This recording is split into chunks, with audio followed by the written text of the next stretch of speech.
ശ്രമിക്കാം. സമാധാനം നിങ്ങളോടുകൂടെ.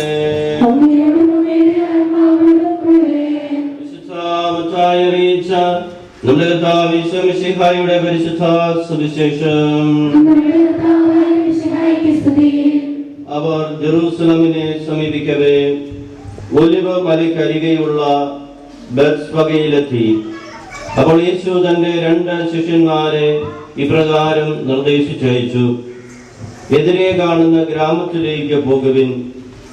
അവിടെ ഒരു കഴുതയെയും അടുത്ത് അതിന്റെ കുട്ടിയെയും കെട്ടിയിരിക്കുന്നത് ഉടനെ നിങ്ങൾ കാണും. അവയെ അഴിച്ച് എന്റെ അടുക്കൽ കൊണ്ടുവരിക. ആരെങ്കിലും നിങ്ങളോട് എന്തെങ്കിലും ചോദിച്ചാൽ കർത്താവിന് അവയെ കൊണ്ട് ആവശ്യമുണ്ടെന്ന് പറയുക. അവൻ ഉടനെ തന്നെ അവയെ വിട്ടുതരും. പ്രവാചകൻ വഴി പറയപ്പെട്ട വചനം പൂർത്തിയാകുവാനാണ് ഇത് സംഭവിച്ചത്. സിയോൻ പുത്രിയോട് പറയുക, ഇതാ നിന്റെ രാജാവ് വിനയാന്വിതനായി കഴുതയുടെയും കഴുതക്കുട്ടിയുടെയും പുറത്ത് നിന്റെ അടുത്തേക്ക് വരുന്നു. ശിഷ്യന്മാർ പോയി യേശു കൽപ്പിച്ചതുപോലെ ചെയ്തു. അവർ കഴുതയെയും കഴുതക്കുട്ടിയെയും കൊണ്ടുവന്ന് അവയുടെ മേൽ വസ്ത്രങ്ങൾ വിരിച്ചു. അവൻ കയറിയിരുന്നു. ജനക്കൂട്ടത്തിൽ വളരെ പേർ വഴിയിൽ തങ്ങളുടെ വസ്ത്രങ്ങൾ വിരിച്ചു. മറ്റു ചിലരാകട്ടെ വൃക്ഷങ്ങളിൽ നിന്ന് ചില്ലകൾ മുറിച്ച് വഴിയിൽ നിരത്തി. യേശുവിന് മുൻപിലും പിൻപിലും നടന്നിരുന്ന ജനങ്ങൾ ആർത്തു വിളിച്ചു, ദാവീദിന്റെ പുത്രന് ഹോസാന, കർത്താവിന്റെ നാമത്തിൽ വരുന്നവൻ അനുഗ്രഹീതൻ, ഉന്നതങ്ങളിൽ ഹോസാന. അവൻ ജെറൂസലമിൽ പ്രവേശിച്ചപ്പോൾ നഗരം മുഴുവൻ ഇളനിവശായി. ആരാണ് ഇവനെന്ന് ചോദിച്ചു. ജനക്കൂട്ടം പറഞ്ഞു, ഇവൻ ഗലീലയിലെ നസ്രത്തിൽ നിന്നുള്ള പ്രവാചകനായ യേശുവാണ്. യേശു ദേവാലയത്തിൽ പ്രവേശിച്ച് അവിടെ ക്രയവിക്രയം ചെയ്തുകൊണ്ടിരുന്നവരെയെല്ലാം പുറത്താക്കി. നാണയമാറ്റക്കാരുടെ മേശകളും പ്രാപവിൽപ്പനക്കാരുടെ ഇരിപ്പിടങ്ങളും അവൻ തട്ടിമറിച്ചിട്ടു. അവരവരോട് പറഞ്ഞു, എന്റെ ഭവനം പ്രാർത്ഥനാലയം എന്ന് വിളിക്കപ്പെടുമെന്ന് എഴുതപ്പെട്ടിരിക്കുന്നു. നിങ്ങളോ അത് കവർച്ചക്കാരുടെ കൂട്ടിക്കാട്ടുന്നു. അന്ധന്മാരും മുടന്തന്മാരും ദേവാലയത്തിൽ അവന്റെ അടുത്തെത്തി. അവൻ അവരെ സുഖപ്പെടുത്തി. അവൻ ചെയ്ത അവിസ്മയകരമായ പ്രവൃത്തികളെയും ദാവീദിന്റെ പുത്രൻ ഹോസാന എന്ന് ഉദ്ഘോഷിച്ച് ദേവാലയത്തിൽ ആർപ്പുവിളിക്കുന്ന കുട്ടികളെയും കണ്ടപ്പോൾ പ്രധാന പുരോഹിതന്മാരും നിയമജ്ഞരും രോഷാകുലരായി. അവർ അവനോട് പറഞ്ഞു, ഇവരെന്താണ് പറയുന്നതെന്ന് നീ കേൾക്കുന്നില്ലേ? യേശു പ്രതിവേദിച്ചു, ശിശുക്കളുടെയും മുലകുടിക്കുന്നവരുടെയും അത്തരങ്ങളിൽ നിന്ന് സ്തുതി ഒരുക്കിയെന്ന് നിങ്ങൾ ഒരിക്കലും വായിച്ചിട്ടില്ലേ? അനന്തരം അവൻ അവരെ വിട്ട് നഗരത്തിൽ നിന്ന് ബഥാനിയയിലേക്ക് പോയി അവിടെ താമസിച്ചു. ദിവ്യാത്മാവിന് ഞങ്ങൾ സ്തുതിയും ബഹുമാനവും കൃതജ്ഞതയും ആരാധനയും സമർപ്പിക്കുന്നു. സകലത്തിന്റെയും നാഥായ ദിവ്യാവതാരങ്ങൾ കീർത്തിക്കുവിൻ, ദിവ്യാവതാരങ്ങൾ കീർത്തിക്കുവിൻ. കാഹളമൂതുവിൻ, വീണകൾ മീട്ടുവിൻ, പാവന പാദം നമിച്ചിടുവിൻ, പാവന പാദം നമിച്ചിടുവിൻ. പൂക്കൾ വിരിക്കുവിൻ, വീതിയൊരുക്കുവിൻ, വിണ്ഡലനാഥനെഴുന്നള്ളുന്നു. ആനന്ദഗാനങ്ങൾ എങ്ങും മുഴങ്ങട്ടെ, സൃഷ്ടികൾ നാഥനെ വാഴ്ത്തിയിടട്ടെ, സൃഷ്ടികൾ നാഥനെ വാഴ്ത്തിയിടട്ടെ. രാജനുമായ മിശിഹായെ നിന്നെ ഞങ്ങൾ സ്തുതിക്കുന്നു. ജെറൂസലം പട്ടണത്തിലേക്കുള്ള ആഘോഷപൂർവമായ നിന്റെ പ്രവേശനത്തിന്റെ ഓർമ്മ കൊണ്ടാടുവാൻ ഒരുമിച്ച് കൂടിയിരിക്കുന്ന ഈ സമൂഹത്തെ തൃക്കൻപാർക്കണമേ. സൈത്തിൻ കൊമ്പുകൾ പിടിച്ചുകൊണ്ട് നിന്നെ എതിരേറ്റവരെ അനുഗ്രഹിച്ച മിശിഹായെ, നിന്റെ വലതുകരം നീട്ടി ഈ കുരുത്തോലെ ആശീർവദിക്കണമേ. ഞങ്ങളെയും ഈ കുരുത്തോല സ്ഥാപിക്കപ്പെടുന്ന ഭവനങ്ങളെയും സ്ഥലങ്ങളെയും നിന്റെ കൃപാവരം കൊണ്ട് നിറയ്ക്കണമേ. ഓശാനവാടി നിന്നെ എതിരേൽക്കുന്ന ഞങ്ങൾ മഹത്വപൂർണമായ നിന്റെ പ്രത്യാഗമനത്തിൽ നിന്നെ എതിരേൽക്കുവാനും സ്വർഗീയ ജെറൂസലമിൽ പ്രവേശിച്ച് ആനന്ദപൂർണ്ണനെ സ്തുതിക്കുവാനും അർഹരാകട്ടെ. സകലത്തിന്റെയും നാഥ എന്നേക്കും.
നമ്മൾ നടക്കലിൽ കയറി തന്നെയാണ് പോകുന്നത്.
David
വാതിലുകളെ ശിരസുയർത്തുവിൻ, നിത്യകവാടങ്ങളെ തുറക്കുവിൻ.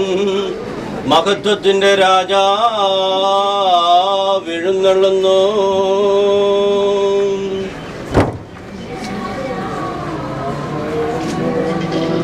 പ്രതാപവാനും ശക്തനുമായ കർത്താവ് തന്നെ, വാതിലുകളെ ശിരസുയർത്തുവിൻ, നിത്യകവാടങ്ങളെ തുറക്കുവിൻ. മഹത്വത്തിന്റെ രാജാ എഴുന്നള്ളുന്നു.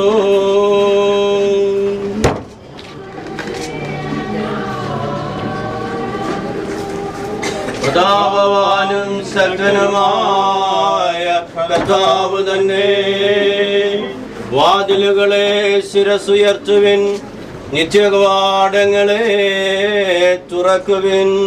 മഹത്വത്തിന്റെ രാജാ എഴുന്നള്ളുന്നു.